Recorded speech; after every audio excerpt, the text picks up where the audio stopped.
Meu próprio irmão jogou minhas roupas no jardim da minha casa e disse que eu não tinha mais direito de morar ali. Eu tinha 32 anos, era solteira, e aquela casa tinha sido comprada com o dinheiro que eu mesma havia conquistado, trabalhando durante anos. Mas Rafael não estava preocupado com nenhuma dessas coisas. Ele estava convencido de que poderia simplesmente tomar tudo de mim. Meu nome é Marina, tenho 32 anos e moro em São Paulo. Durante muito tempo, minha família tratou o fato de eu ser solteira como se fosse algum tipo de fracasso. Enquanto minhas amigas se casavam e tinham filhos, eu estava construindo minha empresa de organização de eventos e juntando dinheiro para comprar minha própria casa. Quando finalmente consegui, escolhi um imóvel em Moema. Não era apenas uma casa. Era a prova de que eu não precisava depender de ninguém para construir a vida que queria. Meu irmão Rafael nunca enxergou dessa maneira. Ele era 5 anos mais velho e sempre falava comigo como se ainda fosse adolescente. Quando comprei meu primeiro carro, ele disse: "Você está gastando dinheiro para impressionar os outros." Quando abri minha empresa, ele riu: "Isso não vai durar nem um ano." E quando contei que tinha comprado minha casa, ele ficou alguns segundos olhando para mim antes de perguntar: "Para que uma mulher solteira precisa de uma casa desse tamanho?" Eu respondi apenas: "Porque eu posso pagar por ela." Aquela resposta nunca saiu da cabeça dele. Rafael era casado com Camila, e os dois pareciam ter uma opinião sobre cada escolha que eu fazia. Camila adorava dizer: "Marina, um dia você vai entender que dinheiro não substitui uma família." Eu nunca discutia. Minha vida não precisava ser aprovada por eles. Até aquele domingo. Minha mãe tinha preparado um almoço em minha casa e todos estavam reunidos quando Rafael pediu que eu me sentasse. Ele colocou uma pasta preta sobre a mesa. "A gente precisa resolver uma coisa." "O quê?" Ele abriu a pasta. "Eu e Camila vamos morar aqui. Eu achei que ele estivesse brincando." "Você está falando sério?" Camila respondeu. "Muito sério." Olhei para Rafael. "Esta é a minha casa." Ele empurrou alguns documentos sobre a mesa. "Não exatamente." Peguei os papéis. "O que significa isso?" Rafael se recostou na cadeira. "Nosso pai decidiu que eu vou administrar o imóvel." "Meu pai não decidiu nada disso." Ele sorriu. "Você tem certeza?" Antes que eu pudesse responder, Camila entrou no meu quarto. Ouvi as portas dos armários abrindo. Depois, minhas roupas começaram a aparecer no jardim. Uma caixa, depois outra, meus livros, minhas bolsas, até as fotografias que estavam guardadas há anos. "Camila, pare agora." Ela apareceu na porta com uma das minhas caixas nas mãos. "Você vai sair daqui hoje." Olhei para Rafael. "Você está deixando ela fazer isso?" Ele respondeu. "Você queria viver como uma adulta independente. Então seja adulta e aceite as consequências." Foi quando ele disse a frase que nunca esqueci. "Você está sozinha, Marina. Não tem marido, não tem filhos. Quem você acha que vai ficar do seu lado?" Eu não respondi. Peguei minha bolsa e saí. Mas Rafael cometeu um erro. Ele deixou a pasta sobre a mesa. Naquela noite, em um pequeno apartamento onde eu estava hospedada, abri novamente os documentos. Li a primeira página, depois a segunda, até chegar à última, e então parei. A assinatura do meu pai estava no final do documento. Só havia um problema. Meu pai estava viajando naquele período, e eu tinha uma mensagem dele no celular provando isso. Peguei o telefone e voltei para a data indicada no documento. Foi quando percebi uma segunda coisa. A assinatura não era o único detalhe falso. Havia uma transferência registrada no mesmo dia. Uma transferência feita usando meus dados. E o dinheiro tinha ido para uma conta que eu nunca tinha visto antes. Naquele instante, entendi que Rafael não queria apenas a minha casa. Ele estava escondendo algo muito maior. E pela primeira vez, percebi que talvez eu não tivesse sido expulsa daquela casa por acaso. Talvez eles tivessem cometido aquele erro porque estavam com pressa. E eu precisava descobrir por quê. Naquela noite, eu não consegui pensar em outra coisa além daquela pasta. Coloquei os documentos sobre a mesa e comecei a comparar cada informação com os arquivos que eu tinha guardado desde a compra da casa. Foi quando encontrei a primeira coisa estranha. O número do meu documento aparecia em uma procuração que eu nunca tinha assinado. Meu nome estava correto. Meu CPF estava correto. Até o endereço da minha casa estava correto. Mas aquela assinatura não era minha. Peguei meu celular e liguei para o cartório onde o documento supostamente tinha sido registrado. A atendente confirmou a data. Depois, confirmou o nome da pessoa que havia apresentado a procuração: Rafael. Meu irmão tinha ido ao cartório usando um documento que dava a ele poderes para representar meus interesses relacionados ao imóvel. Só que eu nunca tinha dado esses poderes a ele. Naquele momento, entendi por que ele estava tão seguro quando disse que eu teria que sair da minha própria casa. Ele não estava improvisando. Aquilo já vinha sendo planejado. No dia seguinte, procurei meu banco e pedi um extrato completo dos últimos 6 meses. Quando comecei a conferir as movimentações, encontrei 4 transferências que eu não reconhecia. Os valores não eram enormes individualmente. R$ 4.800, R$ 7.200, R$ 9.500. E depois, uma última transferência de R$ 12.000. No total, mais de R$ 30.000 tinham saído da minha conta.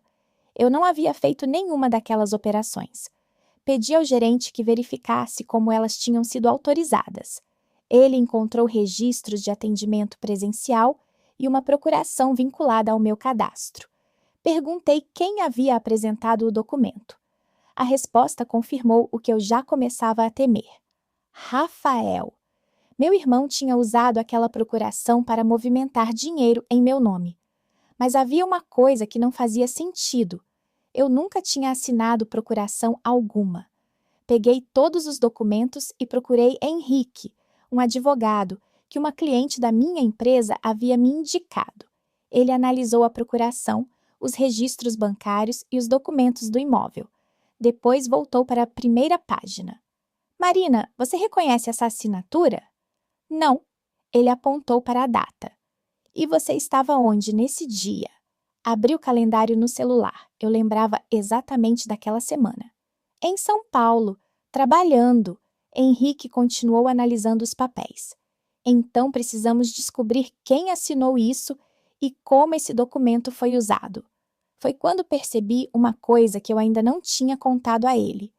Meu pai tinha me enviado uma mensagem naquele mesmo dia. Abri a conversa. A mensagem dizia que ele estava viajando para Lisboa e que só voltaria ao Brasil na semana seguinte. Olhei novamente para a procuração. A assinatura atribuída ao meu pai estava logo abaixo da minha. Aquilo significava que 2 assinaturas importantes naquele documento poderiam ser falsas. Henrique ficou alguns segundos olhando para a tela do meu celular. Depois perguntou: seu irmão sabia dessa viagem? Pensei na pergunta. Rafael sabia. Eu mesma havia contado a ele durante o almoço de família. Naquele instante, uma coisa ficou clara para mim. Rafael não estava tentando simplesmente tomar minha casa. Ele precisava que eu saísse dela antes que eu descobrisse o que estava acontecendo. E, se eu estivesse certa, havia alguém além dele envolvido, porque uma pessoa sozinha não teria como falsificar documentos, movimentar meu dinheiro e preparar uma transferência de imóvel sem deixar rastros. Peguei a pasta e a coloquei na frente de Henrique. Então, vamos descobrir quem está por trás disso. Ele abriu o documento novamente e encontrou um nome que eu não conhecia, um nome que aparecia como testemunha na procuração. Quando li aquele nome, meu coração disparou. Eu já tinha visto aquela pessoa antes, e ela estava muito mais perto da minha família do que eu poderia imaginar. Quando Henrique me mostrou o nome da testemunha, eu reconheci imediatamente. Era Patrícia, a mulher que fazia a contabilidade da empresa de Rafael. Eu já tinha visto Patrícia algumas vezes em reuniões de família, mas nunca imaginei que ela pudesse estar envolvida em alguma coisa contra mim. Você conhece essa mulher? Henrique perguntou. Conheço. Ela trabalha com o Rafael. Ele colocou a procuração sobre a mesa. Então precisamos descobrir por que ela assinou isso. Naquela noite eu tomei uma decisão. Não ligaria para Rafael. Não perguntaria nada para Camila. E principalmente Não contaria à minha mãe o que eu havia descoberto. Se meu irmão realmente estivesse envolvido, eu precisava descobrir até onde aquele plano chegava antes que ele percebesse que eu estava investigando. No dia seguinte, voltei ao banco e pedi cópias dos documentos usados para autorizar as transferências. Havia a assinatura de Rafael, havia a de Patrícia, e havia outro documento que me fez prender a respiração. Era uma autorização relacionada à minha empresa. Meu irmão não estava tentando apenas controlar a minha casa. Ele estava tentando colocar as mãos no dinheiro da minha empresa também. Comecei a revisar todos os documentos que eu havia assinado nos últimos meses. Foi quando encontrei outra alteração. O endereço comercial da minha empresa havia sido modificado sem a minha autorização. O novo endereço era o mesmo escritório onde Rafael trabalhava. Naquele momento, tudo começou a se encaixar. A casa, minha empresa, as transferências, a procuração. Rafael estava tentando criar uma estrutura para controlar coisas que pertenciam a mim, mas eu ainda precisava saber como Patrícia tinha entrado naquela história. Peguei o telefone e liguei para ela. Marina, preciso falar sobre a procuração. Ela ficou alguns segundos sem responder. Onde você conseguiu esse documento? Então você sabe qual documento é. Ela respirou fundo. Marina, eu não queria me envolver nisso. Mas você assinou como testemunha. Eu sei. Quem estava com você quando assinou? A resposta veio quase sussurrada. Rafael e Camila. Meu estômago apertou. Os dois estavam lá? Sim. E o que eles disseram? Patrícia demorou para responder. Disseram que você tinha autorizado tudo. Você viu eu assinando? Não. Então por que assinou como testemunha? Ela ficou em silêncio. Depois explicou. Rafael me mostrou uma cópia de um documento antigo seu. Disse que você havia dado autorização e que só precisava atualizar algumas informações. Eu me lembrei imediatamente dos documentos que havia entregado a Rafael anos antes, quando ele me ajudou com uma questão empresarial.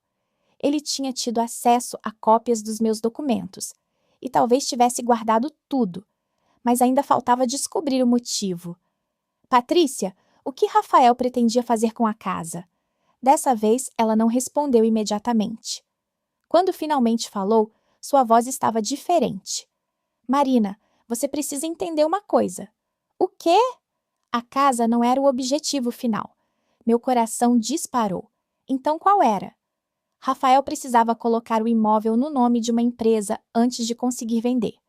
Fiquei alguns segundos olhando para a parede. Que empresa? Patrícia me passou o nome. Abri o computador e pesquisei. A empresa tinha sido registrada poucos meses antes, e havia algo ainda mais estranho. O endereço oficial daquela empresa era a minha própria casa. Naquele momento, peguei o telefone e liguei para Henrique. Eu descobri o que Rafael está fazendo. Ele ficou em silêncio enquanto eu explicava. Quando terminei, ele respondeu. Marina, não entre em contato com seu irmão ainda. Por quê? Porque se ele já abriu uma empresa usando seu endereço e está tentando transferir o imóvel para ela, provavelmente existe um contrato que ainda não chegou até nós. E se encontrarmos esse contrato? Henrique respondeu. Então teremos a prova de que ele não estava tentando apenas tomar sua casa. Ele estava preparando a venda dela. E pela primeira vez desde que fui expulsa, eu percebi que recuperar minha casa talvez não fosse o maior problema. Eu precisava descobrir quem estava esperando para comprá-la. No dia seguinte, Henrique conseguiu descobrir quem estava por trás da empresa. Quando ele me mostrou o nome, eu reconheci imediatamente. Era uma construtora que Rafael conhecia havia anos. E, segundo os documentos, a venda da minha casa já estava sendo preparada. O comprador não sabia que o imóvel estava sendo disputado. Rafael havia apresentado a propriedade como se tivesse autorização para vendê-la. Foi então que Henrique me disse: Marina, temos que agir antes que ele consiga registrar qualquer transferência. Dessa vez, eu não quis apenas recuperar minha casa. Eu queria que Rafael soubesse que eu havia descoberto tudo, mas não contei a ele. Em vez disso, fui ao cartório com Henrique e apresentei os documentos originais da propriedade, os registros bancários e as provas de que eu nunca havia autorizado aquela procuração. Também solicitei que qualquer tentativa de transferência do imóvel fosse contestada imediatamente. Depois disso, fui até a minha empresa. Revisei todos os acessos, alterei minhas senhas e retirei qualquer autorização que Rafael pudesse ter conseguido, usando os documentos antigos. Então encontrei mais uma coisa: uma pasta escondida no computador da empresa. Dentro dela havia cópias dos documentos do imóvel e uma planilha com valores. Era o preço pelo qual Rafael pretendia vender minha casa. E ao lado do valor havia uma anotação: entrada após assinatura. Eu tirei cópias de tudo. Naquela tarde, Rafael me ligou. Marina, precisamos conversar. Sobre o quê? Sobre a casa. Agora você quer conversar? Ele tentou mudar o tom. Você está entendendo tudo errado. Então me explica por que você abriu uma empresa usando o endereço da minha casa. Ele ficou em silêncio. E me explica por que existem transferências da minha conta que eu nunca autorizei.